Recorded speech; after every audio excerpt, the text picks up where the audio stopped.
దేవునికి స్తోత్రములు. లైవ్లో యూట్యూబ్లో వీక్షిస్తున్న సహోదరి సహోదరులకు క్రీస్తునామంలో వందనములు. మరి ప్రార్థన చేసుకుందాం పిల్లారా. పరలోకమందున్న మా తండ్రి, నీ ప్రియకుమారుడు యేసుక్రీస్తునామంలో కృతజ్ఞతాస్తుతులు స్తోత్రములు చెల్లించుకుంటున్నాం నాయన. ఇంతవరకు సజీవ లెక్కలో ఉంచుకొని నీ కృపలో కాపాడుతూ భద్రపడుతూ సజీవులుగా ఉంచి నీ సన్నిధిలోనికి నడిపించిన విధానంను బట్టి కృతజ్ఞతాస్తుతులు స్తోత్రం చెల్లించుకుంటున్నాను. నేను ఆత్మతోనూ సత్యంతోనూ ఆరాధించుకోవడానికి ఇచ్చిన గొప్ప ధన్యత భాగ్యమును బట్టి కృతజ్ఞతాస్తుతులు స్తోత్రం చెల్లించుకుంటున్నాను. ఈరోజు సంఘంగాను సమాజంగాను కూడుకొని నీ వాక్యము మరి చెప్పాలని ప్రయత్నపడుచుండగా నాకును వింటున్న సహోదరి సహోదరులకు నీ కృపను అనుగ్రహించి వాక్యం విని అర్థం చేసుకొని మా బ్రతుకులో అనుసరించి నీకు మహిమ తెచ్చే వారంగా ఘనత తెచ్చే వారంగా ఉండే ధన్యత భాగ్యం మా అందరికీ నీ అనుగ్రహించమని యేసుక్రీస్తు నామములో ప్రార్థన అడిగి వేడుకుంటున్నాం తండ్రి, ఆమెన్. మరి సహోదరి సహోదరులందరూ ఎలా ఉన్నారు? సంతోషంగా ఆనందంగా ఉన్నారా? మరి సంతోషంగా ఆనందంగా ఉండాలి. ఎందుకు సంతోషంగా ఆనందంగా ఉండాలి? దేవుడు మనల్ని సజీవ లెక్కలో ఉంచుకొని ఆయన సన్నిధిలోనికి నడిపించి ఆయన ఆత్మతోనూ సత్యంతోనూ ఆరాధించుకొనడానికి ఇచ్చిన గొప్ప ధన్యత భాగ్యమును బట్టి దేవునికి కృతజ్ఞతాస్తుతులు స్తోత్రములు చెల్లించ బద్దులమై ఉన్నాము పిల్లరా. సహోదరులమైన మనము ఒకరికొకరు వందనములు చెల్లించుకోవాలని బైబిల్లోని ఆత్మనియమము సూచిస్తుంది. దాన్ని మనము అర్థం చేసుకుంటూ అనుసరిస్తూ ముందుకు సాగుదాము పిల్లరా. మరి ఈరోజు సంఘంగాను సమాజంగాను కూడుకున్న మనము మరి ఈరోజు చాలా అద్భుతమైన అంశము నేర్చుకుందాం పిల్లరా. మరి ఈరోజు మనము ఆత్మతోనూ సత్యంతోనూ ఆరాధించుకొనడానికి కూడి ఉన్న మనము, సంఘంగా సమాజంగా కూడుకున్న మనము దేవునికి కృతజ్ఞతాస్తుతులు స్తోత్రములు చెల్లించాలి. సహోదరులమైన మనము ఒకరికొకరు వందనములు చెల్లించుకోవాలని బైబిల్లోని ఆత్మనియమము సూచిస్తుంది. దాన్ని మనము అర్థం చేసుకుంటూ అనుసరిస్తూ ముందుకు సాగుదాము ప్రియులారా. మరి ఈరోజు మరి సంఘానికి వచ్చిన మనము చాలా అద్భుతమైన అంశము నేర్చుకుందాం పిల్లారా. ఈరోజు అంశము రక్షణ పొందుటకు ఏ వాక్యమును వినాలి. పిల్లారా, మనము రక్షణ పొందుటకు ఏ వాక్యం వినాలి? మరి మనం ఆలోచన చేస్తే పిల్లారా, బైబిల్ గ్రంథంలో 2 నిబంధనలు ఉన్నాయి. ఏ నిబంధనలో వాక్యం వింటే మనము రక్షణ పొందుతాము అనేది మనం ఆలోచన చేస్తే పిల్లారా, మరి మనం ఆలోచన చేద్దాం పిల్లారా. మరి దేవుడు ఆదామును మట్టి బొమ్మను చేసి ఆ మట్టి బొమ్మలోనికి జీవాత్మను ఊదగా నరుడు జీవాత్మాయను. మరి ఆదాములో నుండి ఎముకను తీసి నారి చేసి వీరిరువురిని ఆశీర్వదించి ఏం చేశాడు? ఏదైనా తోటలో పెట్టి, ఏదైనా తోటలో మరి అన్ని ఫలములు తినవచ్చు, ఈ తోటలో ఉన్న మధ్యలో ఉన్న మంచి చెడ్డలు తెలివినిచ్చే ఫలము తినకూడదు అనే ఒక ఆజ్ఞ ఇచ్చాడు. ఆజ్ఞను అనుసరించినంత వరకు దేవుని కుమారులుగా మరి దేవుని కుమారులుగా దేవుని ఇంటివారుగా ఉన్నారు. మరి పిల్లారా, ఎప్పుడైతే ఎందుకు ఆజ్ఞించాడు? మరి ఆదామును మట్టి బొమ్మను చేసి ఆ మట్టి బొమ్మలోని చేసిన ఆ మేడ్ బై గాడ్, దేవుడు ఆదామును చేసిన మట్టి బొమ్మను చేసినప్పుడు ఆ శరీరంలో మరి పాప స్వభావం ఉన్నది. అందుకోసమే ఆదామును మట్టి బొమ్మను చేసి మట్టి బొమ్మలోనికి జీవాత్మను ఊదగా నరుడు జీవాత్మాయను. మరి ఏదైనా తోటలో పెట్టి ఆజ్ఞ ఎందుకు ఇచ్చాడంటే, శరీరంలో పాప స్వభావం ఉన్నది కాబట్టి ఆజ్ఞను అతిక్రమిస్తాడని తెలిసి కూడా దేవుడు ఆజ్ఞ ఇచ్చాడు. ఎందుకు ఇచ్చాడు? ఆజ్ఞను దేవుడు హృదయంలో ఉంచుకున్నంత వరకు దేవుని మాటకు లోబడ్డాడు. చల్లపూట దేవునితో, సాయంకాలము దేవునితో సావాసం కలిగి ఉన్నాడు. ఎప్పుడైతే సాతాను ప్రవేశించాడో మరి అవ్వను మోసపరిచి వారిరువురు అపరాధంలో పడ్డారు. దేవుని ఆజ్ఞను అతిక్రమించారు. ఆజ్ఞ అతిక్రమమే పాపం, పాపం వల్ల వచ్చింది మరణం. దేనికి? ఆత్మమరణము. దేవుని నుండి ఎడబాటు కలిగింది పిల్లరా. ఆ ఎడబాటు కలిగిన విధానమును బట్టి మనం ఆలోచన చేస్తే చూడండి పిల్లరా, దేవుడు మరి గొప్ప సంకల్పం కలిగి ఉన్నాడు. మరి జగత్తి పునాది వేయబడక మునుపే మనల్ని క్రీస్తులో ఏర్పరచుకున్నాడు. ఎందుకు ఏర్పరచుకున్నాడని? దేవునికి ఒక సంకల్పము. ఆ సంకల్పం ఏంటంటే, మరి నాకు అనేక మంది కుమారులు కావాలి, ఆ పిల్లలు పరిశుద్ధులుగా ఉండాలి, నా కృపా మహిమకు కీర్తి కలుగజేయాలని జగత్తి పునాది వేయబడక మునుపే మనలందరినీ క్రీస్తులో ఏర్పరచుకున్నాడు. అందుకోసమే దేవుని మాటను, దేవుని సంకల్పమును బట్టి చూడు, అనేక మంది కుమారులు కావాలి కాబట్టి ఏం చేశాడు? అబ్రాహామునకు వాగ్దానం ఇచ్చాడు. అబ్రాహాముకు ఇచ్చిన వాగ్దానం ఏంటి? చూడండి పిల్లలా, మరి అబ్రాహాంకి ఇచ్చిన ఆశీర్వాదము ఏంటి? ఆ వాగ్దానం ఏంటి అంటే, మరి అన్ని జనులు అందరూ ఆశీర్వదింపబడుదురు. ఆశీర్వాదం అంటే శరీర సంబంధమైన ఆశీర్వాదం పిల్లారా, శరీర సంబంధమైన ఆశీర్వాదం కాదు పిల్లారా. చూడండి పిల్లారా, దేవుడు ఒకనాడు దేవుని జనాంగమైన ఇజ్రాయేలును ఏర్పరచుకున్నాడు. వారికి ఒక ధర్మశాస్త్రం ఇచ్చాడు. ధర్మశాస్త్రం అనుసరించే నీతిమంతులైతారు, అతిక్రమించే శాపగ్రస్తులైతారు. చూడండి పిల్లారా, మరి ధర్మశాస్త్రం వారు అనుసరించారా, అతిక్రమించారంటే అనుసరించలేదు, అతిక్రమించారు. మరి ఒకనాడు దేవుడు లేడని అన్ని జనులు కూడా వారికి కూడా స్వభావ సిద్ధంగా ధర్మశాస్త్రం అనుసరించే నీతిమంతులైతారు. వారిరువురు ధర్మశాస్త్రం అనుసరించలేరు. ధర్మశాస్త్రం అందరినీ పాపంలో బంధించింది.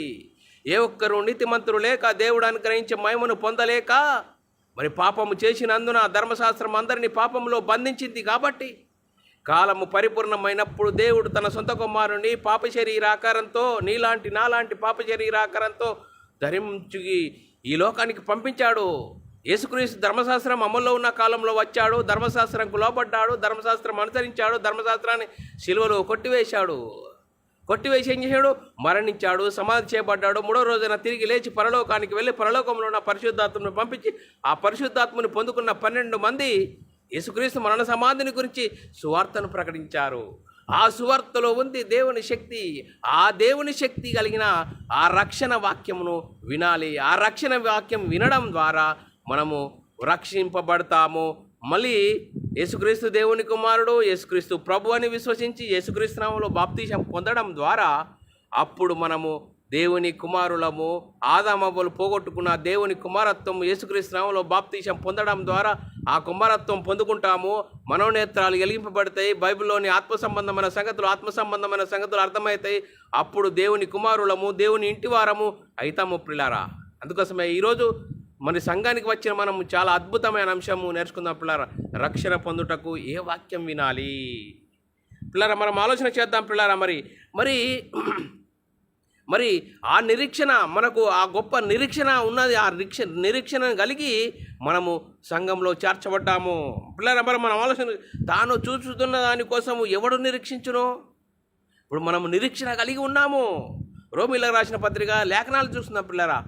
రోమీలకు రాసిన పత్రిక 8:24 ఏలయనగా మనము నిరీక్షణ కలిగిన వారమై రక్షింపబడితిమి పిల్లారా. ఇప్పుడు మనము ఎలా నిరీక్షణ కలిగి రక్షింపబడ్డాము? యేసుక్రీస్తు దేవుని కుమారుడు, యేసుక్రీస్తు ప్రభువు, యేసుక్రీస్తు ద్వారానే మరి ఆ దేవుని రాజ్యం చేరే గొప్ప భాగ్యము. అందుకోసమే మరి నిరీక్షణ కలిగి ఉన్నాము. ఏలయనగా మనము నిరీక్షణ కలిగిన వారమై రక్షింపబడితిమి. నిరీక్షింపబడినది కనబడినప్పుడు నిరీక్షణతో పని ఉండదు. తాను చూస్తున్న దాని కొరకు ఎవడు నిరీక్షించునో?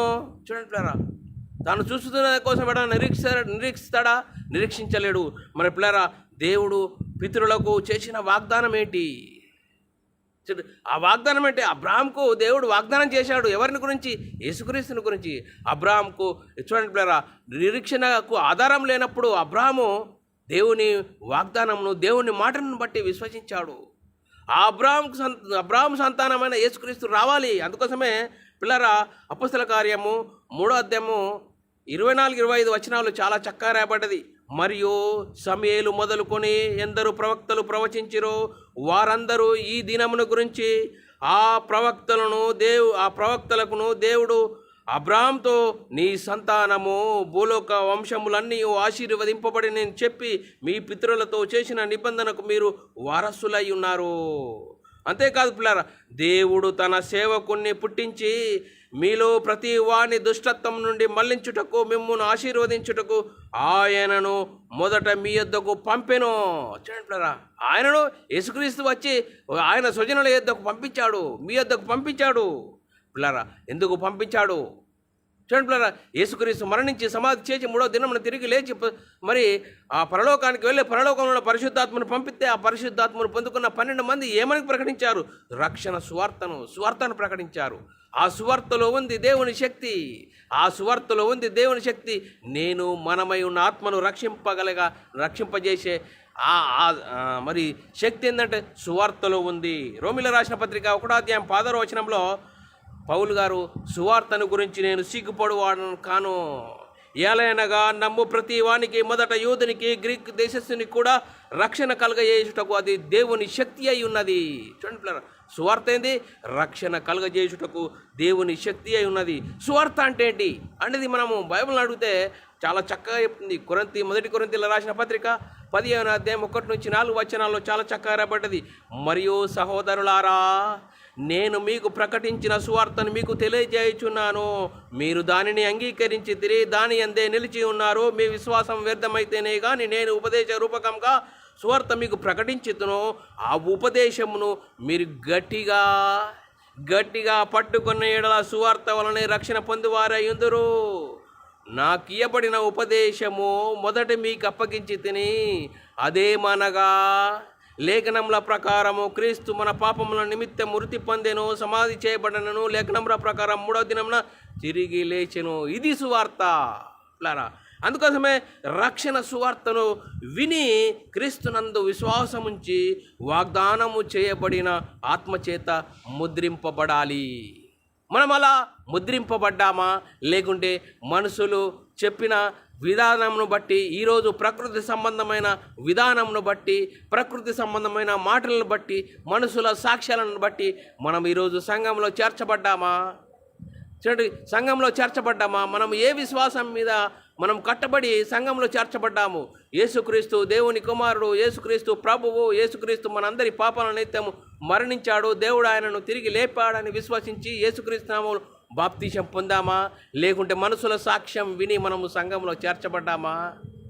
ఎలాంటి పరిస్థితిలో ఉన్నామో మనల్ని మనమే ఆలోచన చేయాలి. ఏ వాక్యం వింటున్నామో, ధర్మశాస్త్ర సంబంధమైన చరిత్రను విని మనము ఒకనాడు దేవుని జనాంగమైన ఇజ్రాయేళ్లకు మరి ఆశీర్వాదాలు ఇచ్చాడు. ఆ ఆశీర్వాదాలు నేడు క్రైస్తవులు అనే వారికి ప్రకటిస్తున్న పరిస్థితి మన ముంగటే ఉన్నది పిల్లరా. అందుకోసమే పిల్లరా, యేసుక్రీస్తు ఎందుకు నమ్ముకోవాలి? మనమై ఉన్న ఆత్మను రక్షించుకోవడానికి యేసుక్రీస్తుకు రావాలి.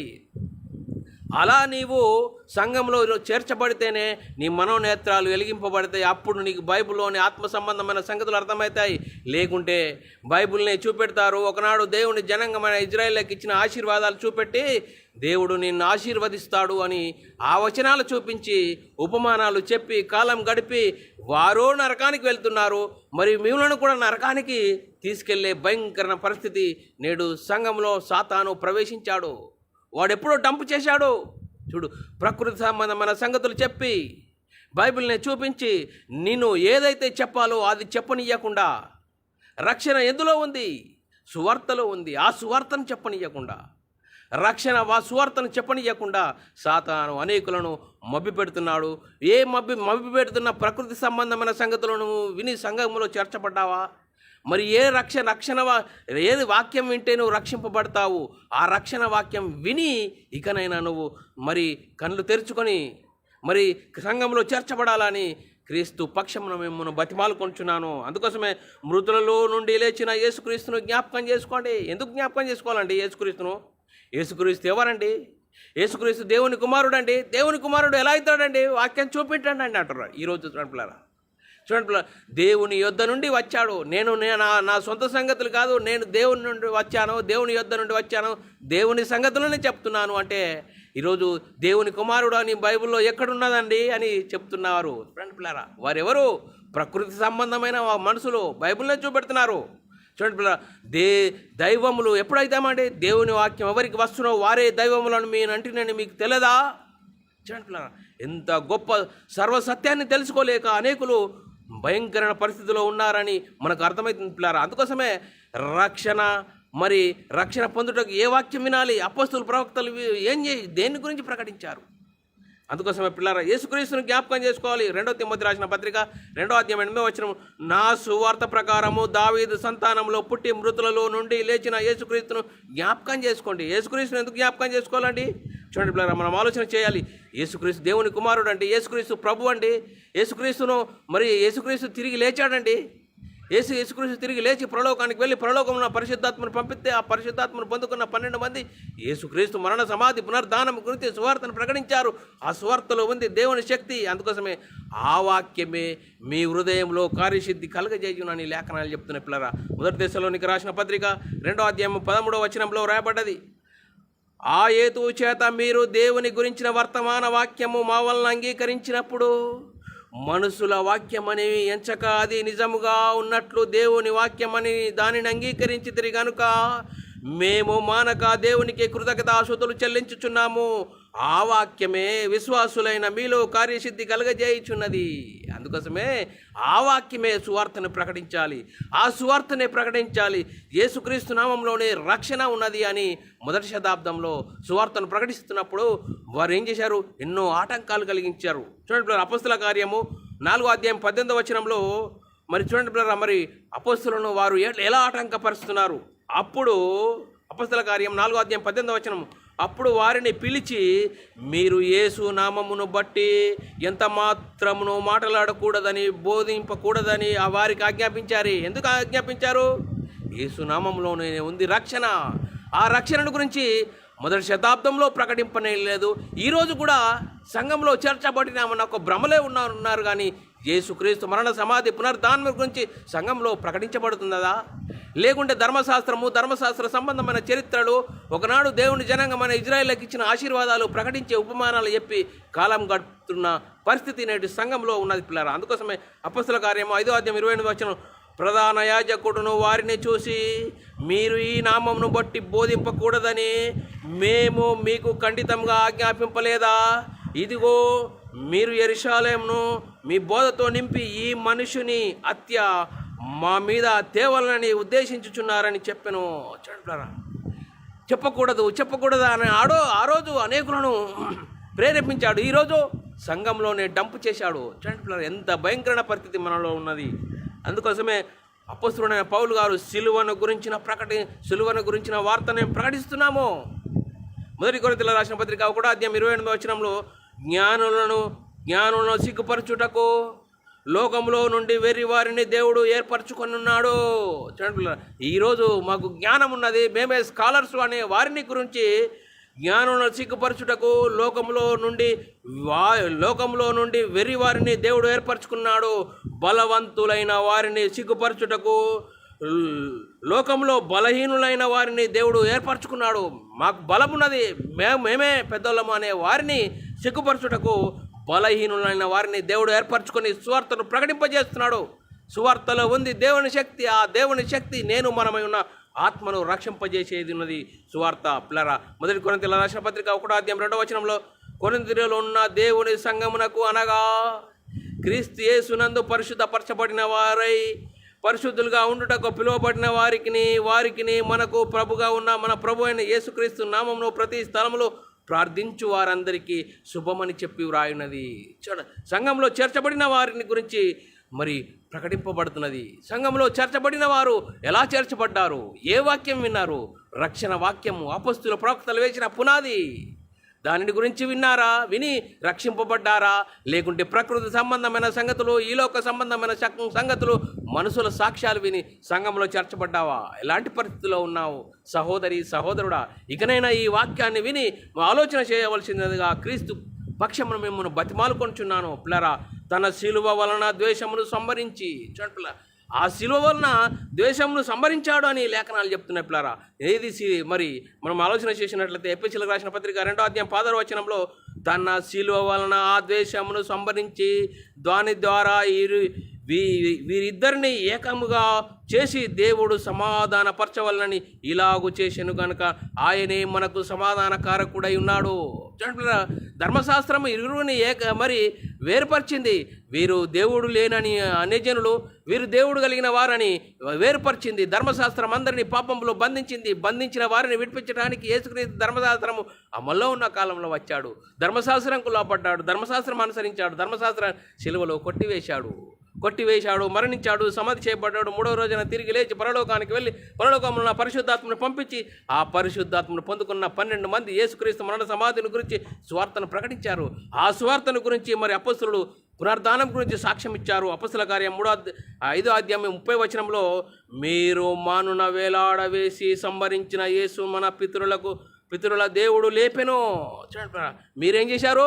సిలువకి అప్పగించారు, కానీ దేవుడు ఆయనను తిరిగి లేపాడు. ఇదే సాక్షులం, మేము సాక్షులమని అపొస్తలులు ప్రకటించారు. అపొస్తలుల కార్యం 4:33 ఇది గాక అపొస్తలుడు బహుబలముగా ప్రభు అయిన యేసు పునరుద్ధానమును గురించి సాక్ష్యం ఇచ్చిరి. దైవ కృప అందరి యందు అధికముగా ఉండెను. ఏదైతే మరి వారు సిలువకు అప్పగించారో దేవుడు ఆయనను తిరిగి లేపాడని అపొస్తలులు మరి సాక్ష్యం ఇచ్చారు. యేసుక్రీస్తు మరణ పునరుద్ధానం గురించి సాక్ష్యం ఇచ్చారు. అపొస్తలుల కార్యము 2:31-32 క్రీస్తు పాతాళములో విడబేయలేదనియో ఆయన శరీరము కుళ్ళిపోలేదనియో దావీదు ముందుగా తెలుసుకొని ఆయన పునరుద్ధానం గురించి చెప్పెను. ఈ యేసును దేవుడు లేపెను, దీనికి మేమందరము సాక్షులము. ఈ యేసును దేవుడు లేపెను, మేమందరము సాక్షులము. అపొస్తలుల కార్యం 3:15 మీరు జీవాధిపతిని చంపితిరి, గాని దేవుడు ఆయనను మృతులలో నుండి లేపెను, అందుకు మేము సాక్షులము. అపొస్తలులు ఏందండి? యేసుక్రీస్తు మరణ సమాధిని గురించి, సువార్తను గురించి ప్రకటించడానికి సాక్షులు. అందుకోసమే అపొస్తలులు ప్రవక్తలు వేసిన పునాది మీద మనం కట్టబడ్డామా? ఆ రక్షణ వాక్యం వింటున్నామా? ఏ వాక్యం విని సంఘంలో చేర్చబడ్డాము? అపొస్తలుల కార్యము 4:10 మీరందరూ ఇజ్రాయేలు ప్రజలందరూ తెలుసుకునవలసినదేమనగా మీరు సిలువ వేసినట్టు మృతులలో నుండి దేవుడు లేపినట్టు నజరేయుడైన యేసు నామమును బట్టి వీడు స్వస్థత పొందెను, మీ ఎదుట నిలిచి ఉన్నాడు. అపొస్తలుల కార్యం 2:23 దేవుడు నిశ్చయించిన సంకల్పమును ఆయన భవిష్యత్తు జ్ఞానమును అనుసరించి అప్పగించిన ఈ యేసును మీరు దుష్టుల చేతికి సిలువ వేయించి చంపించితిరి. మరణము ఆయనను బంధించి ఉంచుట అసాధ్యము కనుక దేవుడు మరణ వేదనలను తొలగించి ఆయనను లేపెను. అందుకోసమే యేసుక్రీస్తు మరణ సమాధిని గురించి, పునరుద్ధానం గురించి మరి పునరుద్ధానం గురించి మనం ప్రకటించాలి. ఇప్పుడు మనం ఏ కాలంలో ఉన్నామో?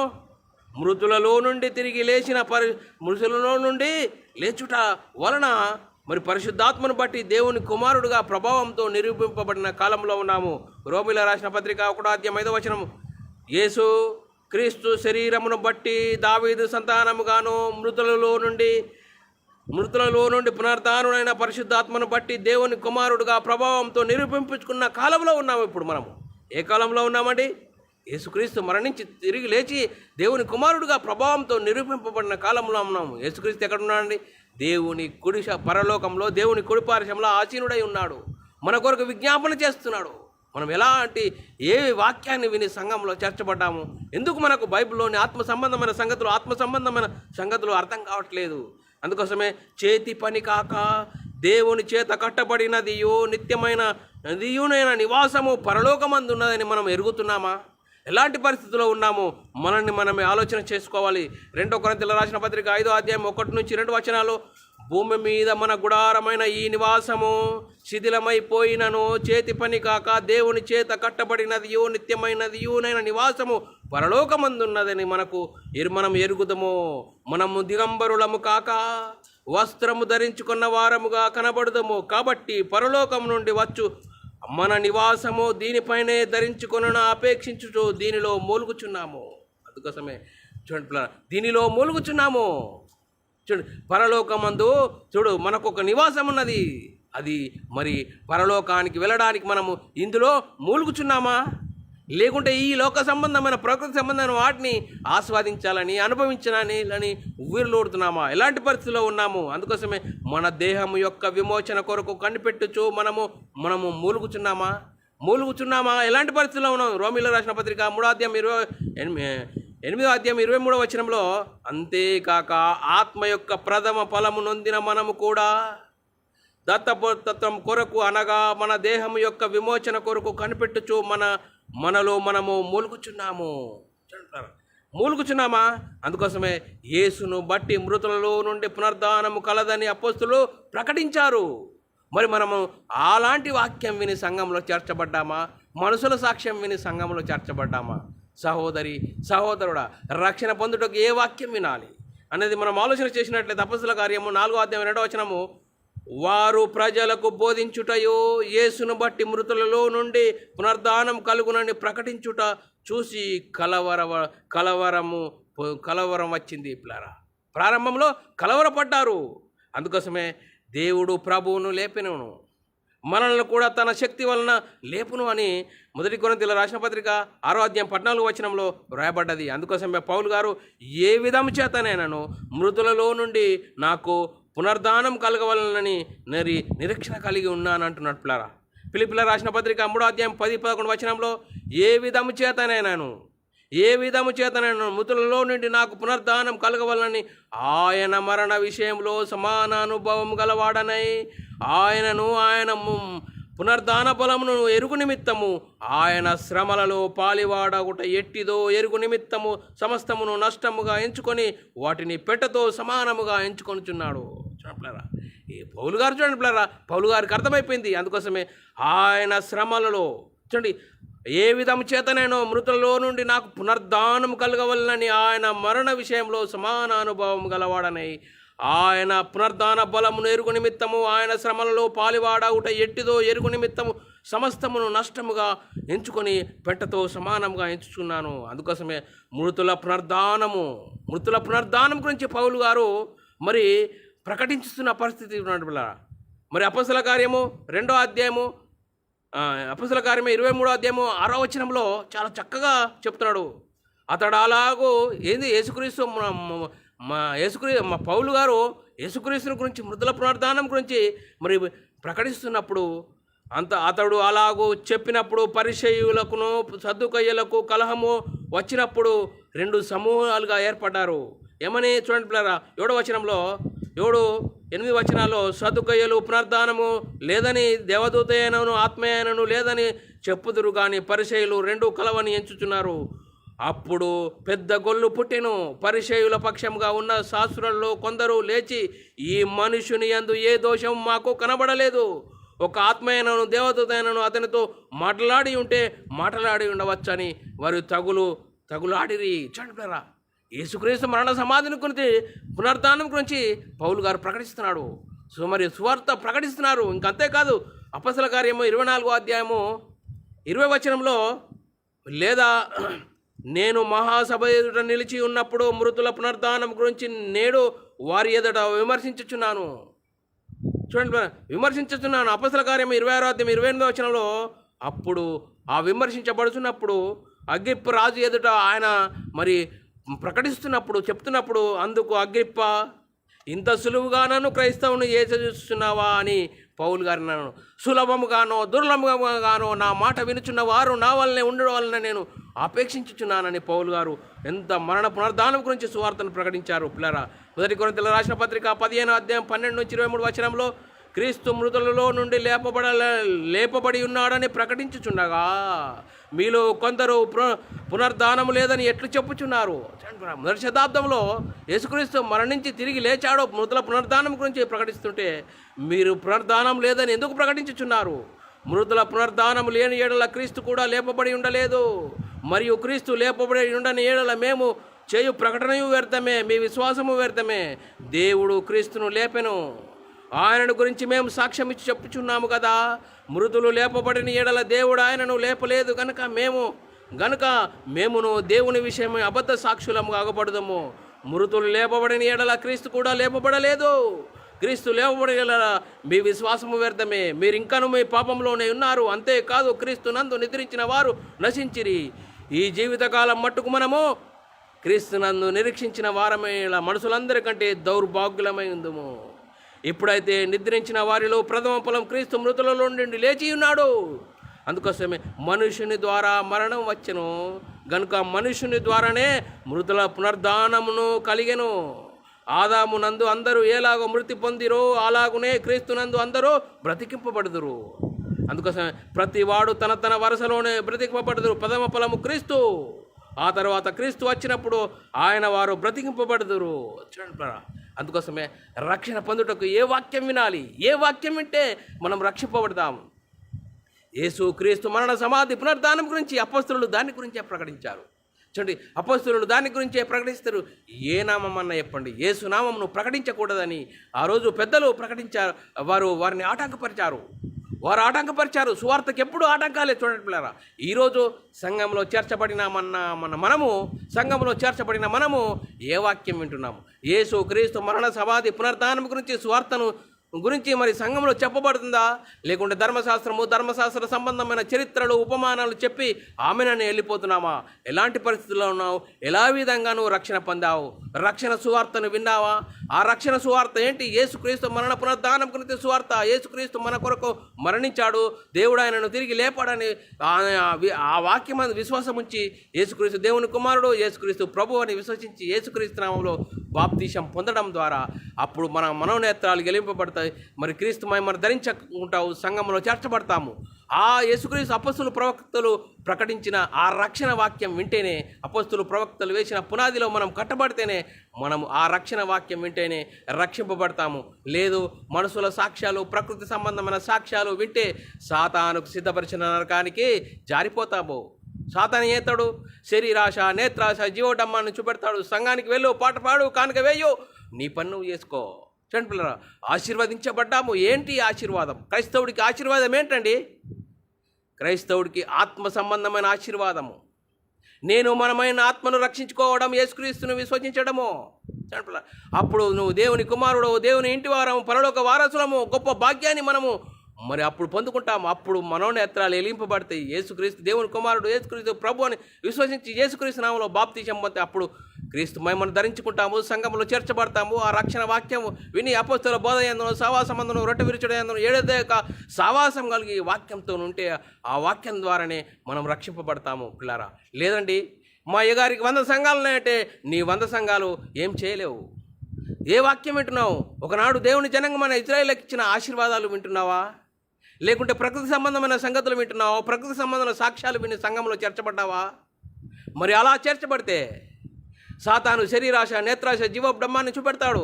రక్షణ వాక్యం విననీయకుండా లోక సంబంధమైన సంగతులు విని, ప్రకృతి సంబంధమైన సంగతులు విని అదే భ్రమలో శరీరం కోసం నువ్వు బ్రతికితే సాతానుకు సిద్ధపరిచిన నరకానికి జారిపోతామని లేఖనాలు సూచిస్తున్నాయి పిల్లారా. ఏ వాక్యాన్ని వినం రక్షణ పొందాము? ఏ రక్షణ వాక్యము ఏ రక్షణ పొందాలంటే ఏ వాక్యం వినాలి? అపొస్తలులు ప్రవక్తలు వేసిన పునాది మనం కట్టబడాలి. అపొస్తలులు యేసుక్రీస్తు మరణ సమాధిని గురించి సువార్తను ప్రకటించారు. ఆ సువార్తను వాక్యాన్ని విని మనం ఇకనైనా మన మనోనేత్రాలు వెలిగించుకొని వాక్యానుసారంగా, ఆత్మానుసారంగా మనం యేసుక్రీస్తు దేవుని కుమారుడు, యేసుక్రీస్తు ప్రభు అని విశ్వసించి యేసుక్రీస్తు నామములో బాప్తిసం పొందితే అప్పుడు రక్షణ వాక్యాన్ని విని మన హృదయాలు తెరుచుకొని మనం అలా రక్షణ పొందితే అప్పుడు మనోనేత్రాలు ఎలిమిపడతాయి. అప్పుడు మనము రక్షింపబడే వారమై మహిమ నుండి అధిక మహిమకు, ఘనత నుండి అధిక ఘనతకు ఎదుగుతూ ఆత్మీయతలో ముందుకు సాగుతాం పిల్లారా. ఎలాంటి పరిస్థితిలో ఉన్నాము? రక్షణ పొందుటకు అపొస్తలులు ప్రవక్తలు వేసిన అపొస్తలులు మరి సాక్ష్యం ఇచ్చారు. యేసుక్రీస్తు మరణ సమాధిని గురించి, పునరుద్ధానం గురించి ఆ సువార్తలో ఉంది దేవుని శక్తి. ఆ దేవుని శక్తి కలిగిన సువార్తను విని మనం సంఘంలో చేర్చబడాలని క్రీస్తు పక్షం మిమ్మల్ని బతిమాలుకుంటున్నాను. ఇంతవరకు చెప్పబడిన లేఖనం ప్రతి ఒక్కరి హృదయంలో నీరుగట్టి ఫలింపజేయనుగాక. ఆమెన్. అందరికీ వందనములు, దేవునికి స్తోత్రాలు. ప్రార్థన చేసుకుందాం పిల్లారా. పరలోకమందున్న మా తండ్రి, నీ ప్రియకుమారుడు యేసుక్రీస్తు నామములో కృతజ్ఞతాస్తుతులు స్తోత్రం చెల్లించుకుంటున్నాం నాయన. ఇంతవరకు సజీవులుగా ఉంచి నీ కృపలో కాపాడుతూ భద్రపరుస్తూ మరి రక్షణ పొందాలంటే ఏ వాక్యం వినాలి అనే అపొస్తలులు ప్రవక్తలు వేసిన పునాదిని గురించి విన్నాం నాయన. విన్న వాక్యాన్ని విడిచిపెట్టకుండా విన్న మాటల ప్రకారం ఆత్మీయ జీవితంలో కట్టుకుని నీకు మహిమ తెచ్చేవారంగా, ఘనత తెచ్చేవారంగా ఉండే ఘనత భాగ్యం మా అందరికీ అనుగ్రహించినందుకు కృతజ్ఞతాస్తుతులు స్తోత్రం చెల్లించుకుంటూ యేసుక్రీస్తు నామములో ప్రార్థన అడిగి వేడుకుంటున్నాం తండ్రి. ఆమెన్. ప్రియులారా, మరి ఇలాంటి అంశాలు వినాలనుకుంటున్నారా? మరి యూట్యూబ్ సెర్చ్లో BW అకాడమీ అని ఛానల్ సబ్స్క్రైబ్ చేసుకోండి. అలాగే బైబుల్ విజ్డమ్ అకాడమీ బేరన్ అని ఛానల్ సబ్స్క్రైబ్ చేసుకోండి. మీరు వినండి, అనేకులకు షేర్ చేయండి. మీ వ్యక్తిగత ప్రార్థనలు, మా పరిచర్య నిమిత్త ప్రార్థనలు జ్ఞాపకం చేసుకోవాల్సినదిగా క్రీస్తు ప్రేమను బట్టి బతిమాలుకుంటున్నాను. అందరికీ వందనములు, దేవునికి స్తోత్రాలు.